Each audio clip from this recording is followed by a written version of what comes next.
Hi friends, എല്ലാവർക്കും ശ്രീസ് PSC വേൾഡിലേക്ക് സ്വാഗതം.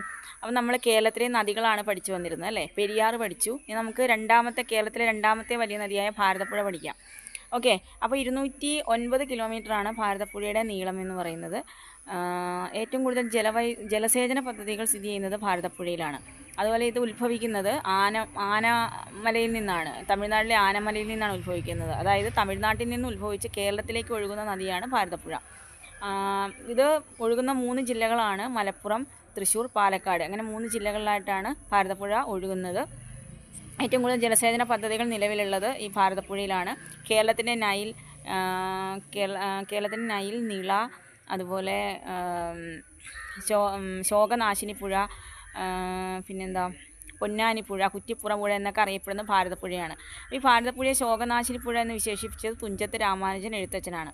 അതുപോലെ മാമാങ്കം നടക്കുന്ന തിരുനാവായൊക്കെ സ്ഥിതി ചെയ്യുന്നത് ഈ ഭാരതപ്പുഴയുടെ തീരത്താണ്. അതുപോലെ തന്നെ